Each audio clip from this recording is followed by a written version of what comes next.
book number are you up to now? This is number 7. number 7. And we were chatting before, and you used the word that I was afraid of using, the M word, Michener. Oh, don't be afraid, my God. I mean, the late, great James Michener is the guy who invented this genre, which is to say, huge family sagas, taking fictional families, setting them against often many centuries of I hope, well-researched history, and telling the story so that you get the story of the family or families down the centuries, all their triumphs and disasters, romances, adventures, all the things that we storytellers love, and my God, some of these places lend themselves to that. You learn the history of the place, and I guess I would like to say it's also history made easy. So, and in all sorts of ways, technical ways, that guy invented how to do it. And I owe him a huge, grateful debt. It's a big book. Well, you know, it's funny. I mean, the first book, as you know, the first book I ever did was a book called Sarum. And then I did London and a couple on Ireland and one on Russia, actually, and another on the forest, which is the New Forest, wonderfully called because, of course, it's 1,000 years old and so forth. Well, Sarum went from the Ice Age to the present day, a family saga of 10,000 years, and London was 2,000 years, and the Irish books from the time of St. Patrick to the present day are almost 2,000 years. So people said to me, you know, you're only doing 4 centuries now. This was so easy. Yeah, right. Of course, actually, New York's history is so full of incident, it's so crowded, and it's also so varied.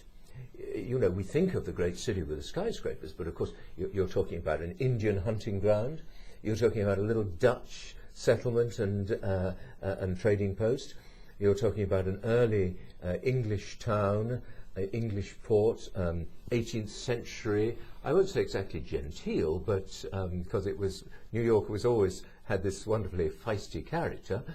You're talking about the place that was the British headquarters through the Revolutionary War, the War of Independence.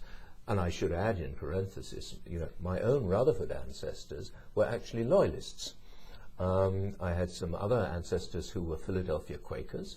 The Rutherfords split into 2 groups, 2 cousins. Some of the cousins remained, and Rutherfurd, New Jersey, it was spelt Rutherfurd, New Jersey. And my ones, the Loyalists in Carolina, lost most of what they had, left. They might have gone to Canada, obviously. They didn't. They went back to England and finished up in New Zealand, where I have some 500 cousins.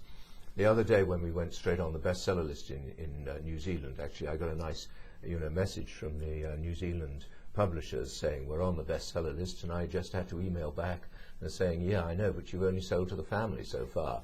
But anyway, I mean, there's another epoch-making event that happens in New York with the British headquarters being there, and there's a terrific story. New York was the place that opened up the West. The Erie Canal, the great railroads, organized by New York merchants. Interestingly, which people forget, financed out of London, because London in those days was still the center for all the finance, for financing the New World. New York becomes the great financial center on the back of the Civil War, and there's another huge story that takes place there. And I try to tell something of that story. Interestingly, again, typically New York, you know how feisty the place is. The wonderfully corrupt mayor of New York, Fernando Wood, they learnt their corruption. Of course, Tammany Hall, I like to remind people, actually learnt its corruption from the British governors that preceded. Actually, the Dutch were corrupt too, funnily enough. But anyway, he says, we don't want our trade with the South, messed around with. And he threatened in 1861, the year after Abraham Lincoln came and made his great speech in New York, the mayor of New York says, we will secede from the Union and declare ourselves an independent city-state. Didn't quite happen, but could have done. You have the gangs of New York, the great blizzard of 1888. You have the numerous financial ups and downs, the crash of 1907, which is a wonderful story to tell. You have the building of the skyscrapers. You have the huge immigration, and I follow. I have an Irish family, hardly surprising, both from what happened in New York and the fact I've written 2 books in Ireland and lived there. I have an Italian family, which is very close to my heart personally, as it happens. I have a Jewish family. I have a German family. People forget that at one time there were more people of German descent in North America than anything else, often forgotten, and various others who come through. Everyone comes through New York in search of freedom, and they usually find it. That's what's so wonderful. And the book moves forward through the wonderful culture of the 20th century, which happens to interest me very much, to a great climax with 9/11.